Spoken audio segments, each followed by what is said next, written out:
Seward's Folly, a famous part of US history where buying Alaska from Russia seemed like a huge mistake at first. The US paid a whopping $7.2 million, equivalent to over $150 million today, for what seemed like a vast emptiness. Surprisingly, Alaska turned out to be a treasure trove of natural wonders and resources. But why did the US buy it for such a high price when its value wasn't clear back then?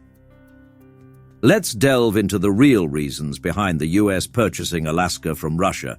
Imagine the United States without Alaska. It's a massive state, the biggest in the country. Covering 665,384 square miles, it's 16% of all US land. Even Texas, California, and Montana combined are smaller, but here's a surprise. It's not just the westernmost state, it's also the easternmost. The Aleutian archipelago stretches so far west that it reaches into the eastern hemisphere. With 732,000 residents, it's the third least populous state, with only Wyoming and Vermont having fewer people. Fun fact, there's a place where, on a clear day, you can see Russia from your backyard, but it's a very particular area along the Bering Strait. Alaska has a long history since Russia took control of it in the 1740s. It's been a place where people came hoping to get rich by using its natural resources like gold, furs, and oil. But Alaska is also home to native cultures who have lived there for a really long time. They know how to survive in the tough environment by using things like snowshoes, dog sleds, kayaks, and canoes. Today, 15% of Alaska's people are from these native groups, which is more than any other state in the US. Alaska is close to Russia, with only 55 miles between them, at the narrowest part of the Bering Strait. A long time ago, when the world was in an ice age, Alaska and Eurasia were joined together by a land bridge called the Bering Land Bridge, or Beringia. This land connection made it possible for ancient people who hunted and gathered to move from Eurasia to the Americas and settle in the new empty land. As they traveled, some of them went south and eventually became the ancestors of the Native Americans. During this ice age, a lot of the Earth's water was frozen into huge glaciers, causing sea levels to drop by as much as 300 feet, 91 meters, all around the world. This made land appear that is now underwater, connecting places that are separated today. For example, Australia was linked to New Guinea, Britain and Ireland were connected to mainland Europe through an area called Doggerland, and parts of Indonesia were connected to mainland Asia. This last ice age lasted from 125 to only 14,000 years ago, which is actually a huge chunk of the total time Homo sapiens have even been on the Earth. The ice sheets reached their greatest extent, and sea levels reached their lowest point, during a period called the last glacial maximum, about 30,000 years ago. Then about 15,000 years ago, the Earth started warming up again. Glaciers began melting, sea levels rose, and the Bering Land Bridge went totally underwater about 10,000 years ago. Beringia, despite being in an ice age, was actually warmer and wetter than you might expect for Alaska. It served as a haven for animals like the woolly rhino and the North American camel. The plant and animal life there resembled Eurasia more than North America because it was separated from North America by the huge Laurentide ice sheet. Scientists think that around 20,000 years ago, a passage opened up in the ice sheet, allowing people to move into the rest of the Americas. However, these estimates are always evolving as new archaeological discoveries are made. In the 18th century, Russians were the first to settle in Alaska, but even before that, a long journey took them from Moscow to the Pacific coast of Asia. Russian expansion into Asia really started in the 1600s. The early Russian explorers were called promyshleniki, which means your orphan. They were basically merchants and fur trappers. Their job was to help Russia move eastward across Eurasia. They were after furs, especially from sables, which they could sell in Europe and China. As these Russians traveled, they met the nomadic people of Central Asia and Siberia. Sometimes they traded with them for furs, but other times they didn't trade fairly. They would demand tribute or take hostages, asking for furs and pelts as payment, kind of like a ransom. This pattern continued when they encountered the native people of Alaska. In Russia, the promyshleniki, kind of like the Cossacks, lived semi-nomadically in the Carpathian Mountains. These folks got a lot of freedom but had to help with the military when needed. It was a huge place, so there wasn't much oversight. People used to say, "God is in his heaven, and the Tsar is far away." Russia's move across Eurasia was slow and hard. They set up trading posts called ostrogs, where they could trade and charge a 10% tax. Things picked up under Tsar Peter the Great. He really wanted Russia to be like the big European powers. By the 1690s, they made it to eastern Siberia. Russia didn't just want an empire for money, they also wanted to be as prestigious as the big powers in Western Europe. And where did they look? To the east, of course. With Russia expanding all the way across Eurasia, it seemed natural for them to try their luck in the Americas, where other European powers had done well. A Danish captain named Vitus Bering, sailing for the Russians, checked out Alaska's coast in 1728. But it wasn't until 1741 that Bering came back to land. His ship, the St. Gabriel, landed off the coast of Alaska on an island now named after him. Unfortunately, Captain Bering and a lot of his crew got sick with scurvy and other health problems soon after landing, so there wasn't much celebration on the new island. Even though Captain Bering and his crew faced health issues, they managed to bring back about 800 otter pelts to Russia. These pelts became more valuable than sable. The Aleutian Islands had a pretty mild climate, and the waters around them were full of life. This attracted a bunch of fortune seekers sailing across the Bering Sea and into the Aleutian Islands in search of pelts. The people living in the Aleutian Islands, called the Aleuts, relied on the sea for food. They even invented the kayak and were skilled at hunting otters and seals. The name Alaska is thought to come from the Aleut language. Sadly, like many native people in the Americas, the Aleuts weren't ready for European diseases. About 80% of the Aleutian population died in the first generations of Russian colonization, dropping from 10,000 in 1741 to only 2,000 by 1800. The Russians noticed the Aleuts' hunting skills and, following the pattern set in Siberia, began holding them hostage in exchange for ransoms paid in furs and pelts. This led to excessive hunting that harmed the animal populations. When the Russians did trade goods, they offered liquor and firearms, along with the diseases like measles and smallpox that they unintentionally introduced.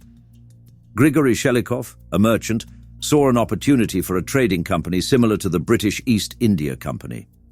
In 1784, the newly founded Russian-American company RAK established its first permanent settlement on Kodiak Island. The RAK eventually gained a monopoly on all hunting, trading, and mining in the region. By the 1790s, the RAK abandoned the hostage-taking system, but what replaced it wasn't much better.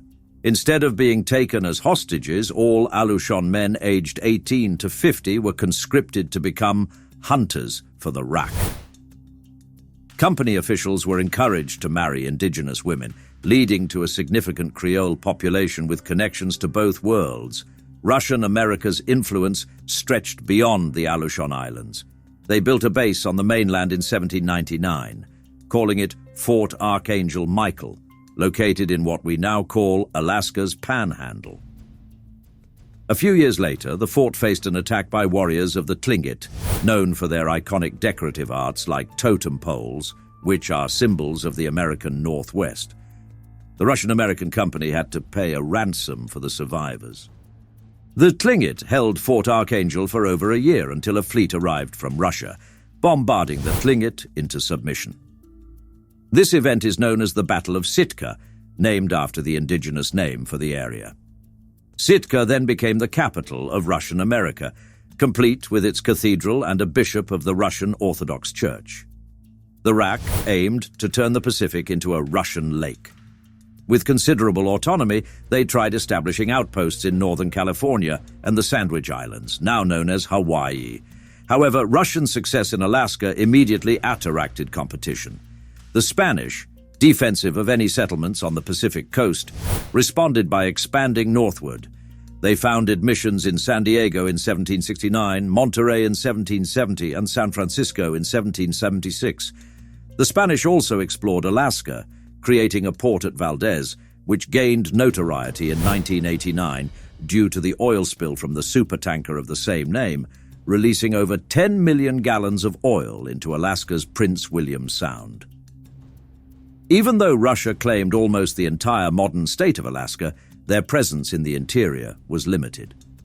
At the time of Alaska's sale to the United States, only 1,000 Russians lived in the territory, along with another 2,000 identified as Creoles.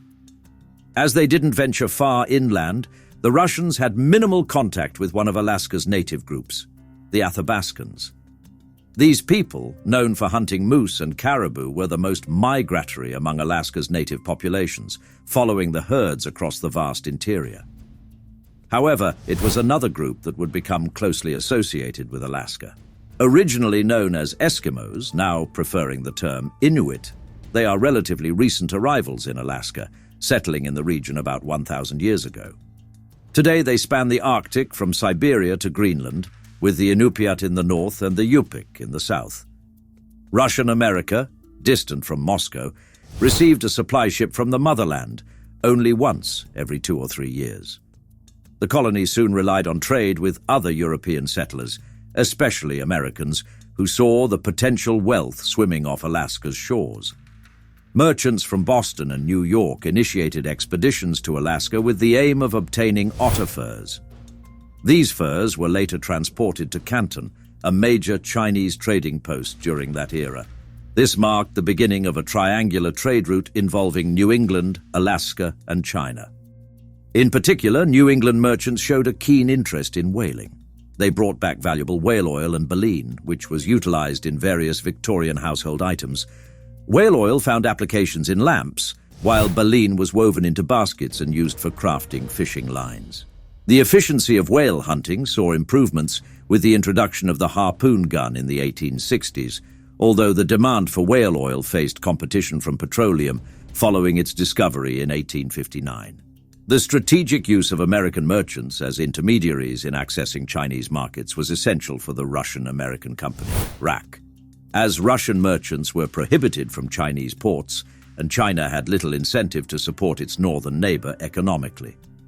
Despite the heavy reliance of Alaskan colonists on American supplies, concerns arose about Americans providing firearms and ammunition to the native population. Moscow approached the U.S. to impose a ban on this practice, but the federal government chose not to intervene. Simultaneously, the United States aimed to assert its claim to the Oregon Territory, a disputed region involving the U.S., Russia, and Great Britain. In April 1824, the United States and Russia resolved their differences through a treaty that defined the southern boundary of Russian Alaska at 54 degrees latitude.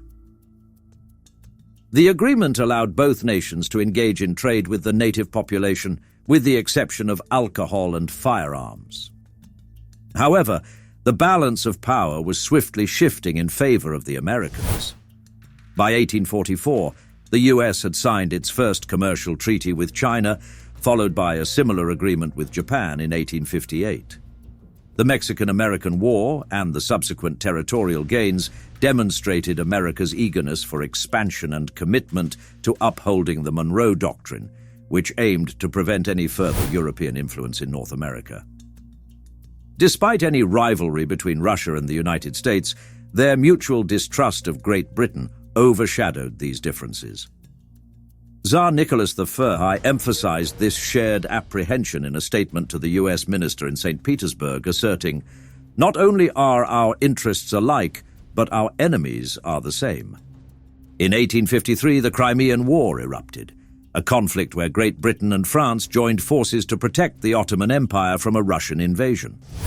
The war proved to be a decisive setback for Russia, revealing its lagging status compared to the formidable powers it sought to emulate.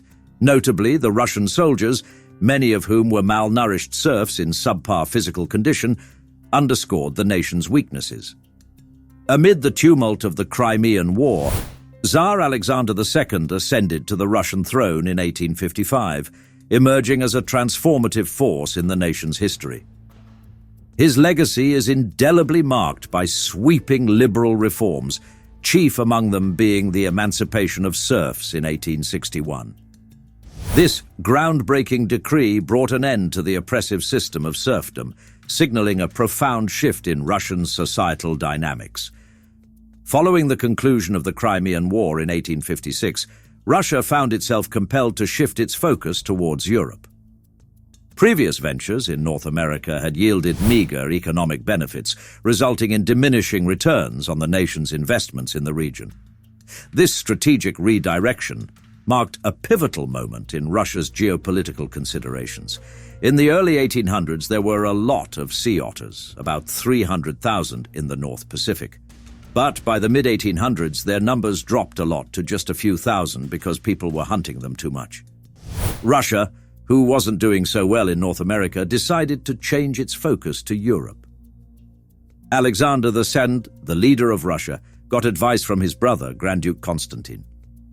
Constantine didn't like the Russian-American company, which was a big business in Alaska. He said it wasn't making money and compared Alaska's native people to Russia's poor serfs, workers. Because things weren't going well, Alexander's advisors thought about selling Alaska. Even though there was a little bit of gold found there, Russia didn't think it was worth keeping. They remembered how crazy things got during the California gold rush, with lots of people coming from all over, and they worried the same thing might happen in Alaska. So Russia had to decide, sell Alaska or lose it. They wanted to sell it to the United States, but the US was dealing with a civil war and didn't have a lot of money.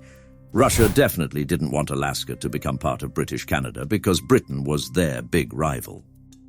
In the United States, things were a mess because of the Civil War. Some people in Canada were thinking about joining together and still being protected by Britain. In 1866, some folks in British Columbia wanted to become part of the United States and asked the British government. Nothing much came of it. At the same time, the US House of Representatives discussed adding British Columbia, but they never voted on it. In late 1866, just before Canada was officially created, Tsar Alexander got a suggestion to sell Alaska to the United States. Alexander told his guy in the US, Eduard Stoeckel, to check if the Americans were interested. Stoeckel had been working for Russia in the US for a long time and knew a lot of people in Washington, D.C. He liked the idea of selling Alaska to the US. When it came to talking about the deal, Stoeckel found a willing partner in US Secretary of State William Seward. Seward used to be the governor of New York, and he really wanted the US to grow. He was against slavery and supported the US taking over more territory. Seward was a typical 1800s politician, good at talking and comfortable in all kinds of situations. He didn't see a problem with supporting freedom and wanting the US to expand, even if it meant taking over land from Native Americans. Seward always had his eye on Canada, saying back in 1853 that Canada was already halfway part of the United States. In 1860, William Seward tried to become the Republican candidate for president. During his campaign, he talked about Alaska, telling the Russians to keep building along the coast because those places would eventually be part of the United States. Even though he didn't win the nomination, Seward joined Abraham Lincoln's team, a group with very different opinions. During the Civil War, he warned the British not to support the Confederacy. He even threatened war with Great Britain and talked about invading Canada. After Lincoln was assassinated, Seward kept working as the Secretary of State under President Andrew Johnson. It was a tough time because Johnson used to own slaves, and many thought he was too soft on the South. Negotiating the sale of Alaska gave Seward something else to focus on, instead of the heated politics of Reconstruction. On March 9, 1867, Seward and the Russian guy Stoeckel met in Washington. Stoeckel was told to bring up selling Alaska only after Seward mentioned it. They chatted about fishing rights until Seward finally brought up the idea of the US buying Alaska. Stoeckel said the Tsar was okay with negotiating, and the next day, with President Johnson's approval, they started talking. 5 days later, Seward and Stoeckel met again. Seward wanted the sale to be a secret until it was done, and he offered $5 million. Stoeckel promised to get a higher price, aiming for $6 to $6.5 million. During the next cabinet meeting, Seward showed a draft treaty suggesting the US pay the Russians $7 million for Alaska. He seemed to think Stoeckel would be a good negotiator, and the cabinet quickly agreed with only a few small concerns. In the following meeting, Seward and Stuckel worked out more details, including what would happen to the Russian-American company's remaining staff. Stuckel was able to bump up the sale price to $6.5 million. After deciding to include the company's buildings in the deal, they settled on a final price of $7 million, to be paid 10 months after they signed the treaty. At the last minute, the price was increased from $7 million to $7.2 million. This change caused some disagreement when Congress had to decide on the money. The agreement also said the US wouldn't have to deal with any past obligations, effectively getting rid of the Russian-American company. So, for $7.2 million, Seward got the United States 140 million acres of land, which was only about 2 cents per acre. From the viewpoint of the American public, the purchase of Alaska appeared to happen suddenly. While there had been discussions about buying Alaska before, there was no indication that a deal was about to be made. In later American history, the acquisition of Alaska was famously mocked as Seward's Folly, a colossal mistake that only made sense decades later. However, this perspective is not supported when you look at the newspapers of that time. The New York Times called it an important annexation, which the American people cheered with delight. Other newspapers excitedly speculated that taking over Canada was likely next. The New York Herald urged Britain to gracefully leave a continent where its institutions didn't fit, warning that staying in North America would only bring trouble to its colonies and embarrassment to its government. Seward might have influenced some of this positive coverage, a common practice at the time and something Seward, being from New York, was well positioned to do. On the other hand, the Farmers' Cabinet, a Philadelphia publication, thought Alaska was hardly worth accepting as a gift. Some who disagreed with the sale included Horace Greeley of the New York Tribune, the person who coined the famous phrase, "Go west, young man." Ironically, it seemed he didn't mean that far west. He thought buying Alaska was irresponsible, especially considering the US's financial difficulties after the war. Despite these dissenting voices, it seems most Americans welcomed getting Alaska. They saw it as a place with valuable minerals and a destination for adventurous pioneers. Most importantly, Americans viewed acquiring Alaska as a vital step toward taking over Canada. They believed it was their destiny, and their destiny was clear. Despite conclusive evidence to the contrary, the notion that the purchase of Alaska was seen as a folly is considered one of the strongest historical myths in American history. This myth persists, despite the best efforts of historians to dispel it. The idea took hold because it aligned with the image of Alaska as a region filled with renegades, misfits, and pioneers, drawn by the promise of quick riches hidden beneath the ice. While the general public may have warmly welcomed the news of the purchase, Congress was less pleased, feeling annoyed that they hadn't been consulted. The Secretary of State could make agreements with foreign countries, and that was his job. However, Congress could object to the appropriation of funds, something they were supposed to control. Even though the $7.2 million price tag was relatively modest, the distant colony, separated by Canada, had the potential to become financially burdensome to govern. Despite potential concerns, there was no turning back on the deal without causing serious damage to the country's credibility. Moreover, the American people had been told that Alaska was now theirs, and Congress hesitated to take away this newfound frontier from the citizens.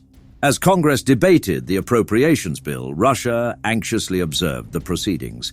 If the bill failed, the Tsar contemplated the radical step of giving the territory to the US as a gift, but hesitated due to concerns about the precedent it would set.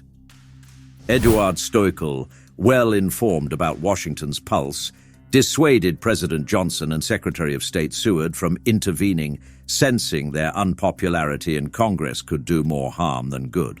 Stoichel expressed frustration at the complexities of getting things done in the US, comparing it unfavorably to the monarchies of Europe, stating, "It is necessary to confer with some hundreds of individuals to know almost all of them." Almost immediately after the sale announcement, Americans flocked to the new territory. Settlers staked claims, hopeful that their holdings would be legitimized when the transfer to US control was finalized. As part of the agreement, the US swiftly established customs stations in Alaska to collect duties on imports from foreign nations.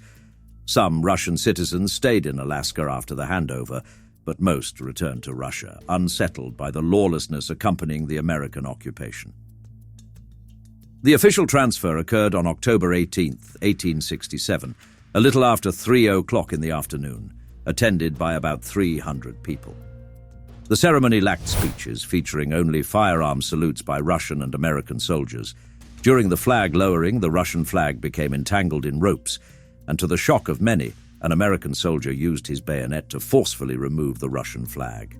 After exchanging flags, the Russian commissioner simply stated, "By authority from His Majesty the Emperor of Russia, I transfer to the United States the territory of Alaska."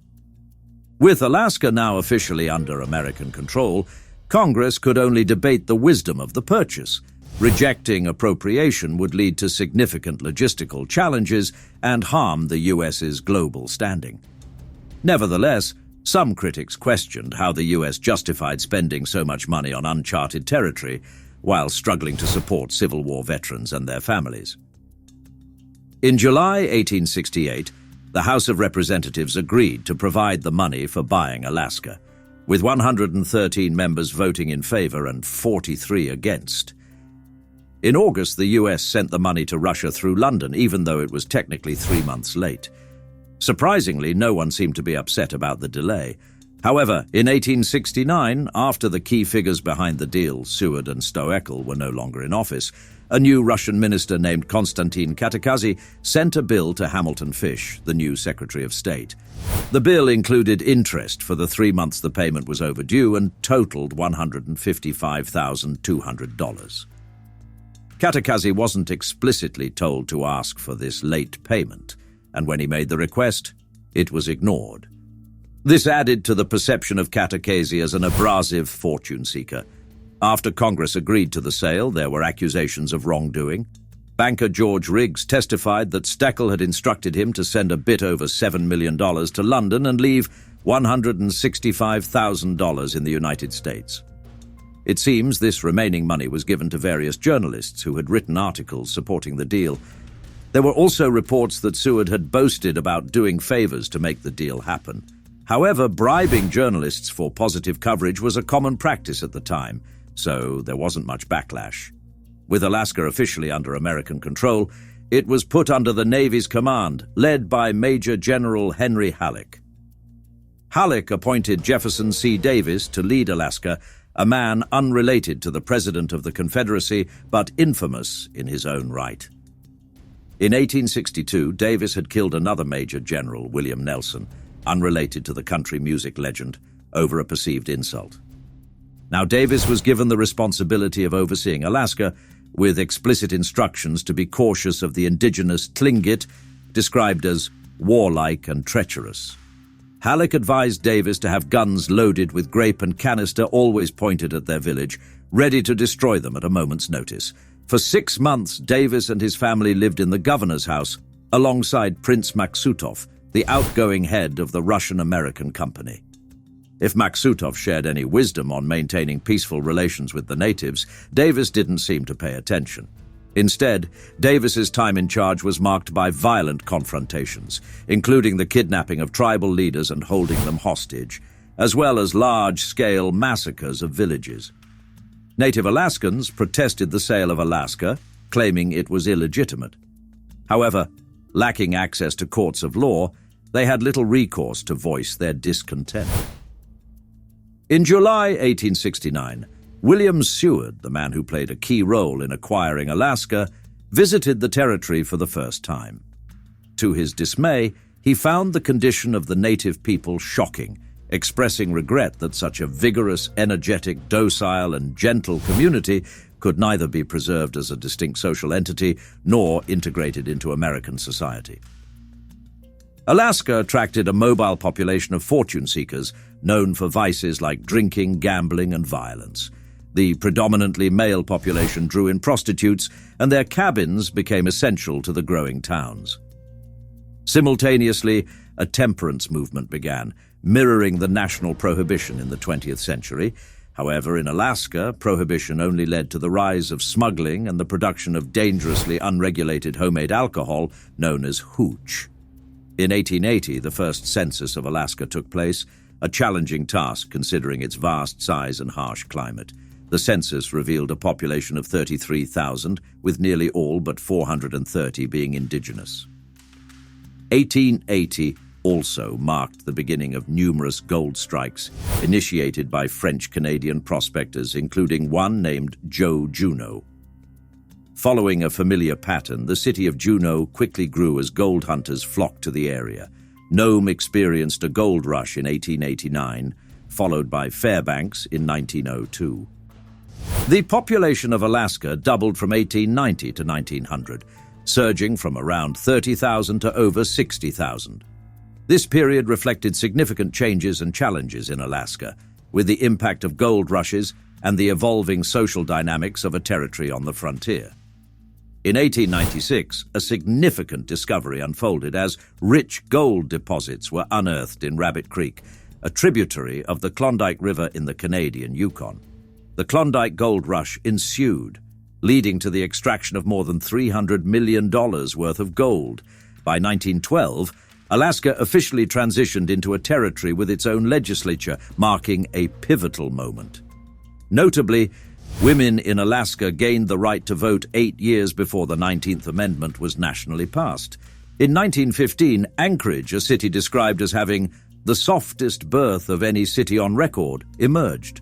This development was supported by federal funding and accompanied by measures such as a ban on gambling, saloons, and prostitution. Alaska played a crucial role in World War II, serving as a strategic location for mobilizing troops before their deployment into the Pacific Theater. However, it wasn't until 1959 that Alaska achieved statehood, becoming the 49th state in the United States and the first new state since Arizona nearly 50 years earlier. During the Cold War, Alaska gained geopolitical importance due to its proximity to Russia, leading to the establishment of military bases in Anchorage and Fairbanks. This period marked a transformative era for Alaska, shaped by gold rushes, legislative milestones, and its evolving role in national and global affairs. In 1971, President Richard Nixon gave Alaska's native people 44 million acres of federal land and $1 billion. But over half of Alaska is still owned by the government. This was a big deal for native communities. The sale of Alaska also affected Russia. Some Russians in the past thought Alaska showed how a government can go too far. Some said Alaska wasn't sold at all. It was just leased to the US for 100 years. In the 2010s, when Russia and the US had issues, some Russian politicians talked about taking Alaska back. They looked at the old treaty, but it was mostly seen as a joke. The Moscow Times even said it was generally facetious. Later, when they found oil in Alaska, things changed a lot, like when they found gold before.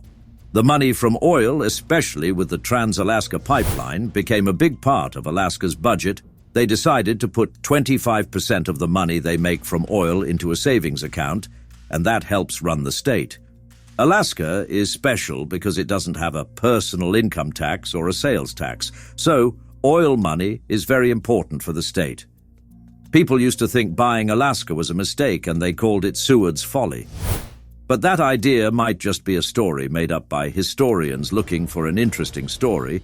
Instead, we could call it Seward's Gamble, because it was a risky decision that turned out to be successful, bringing in a lot of gold, oil, and other valuable things. Most importantly, Alaska is seen as a symbol of the frontier, a place where brave and tough people can find opportunities to make a fortune if they can handle the challenges.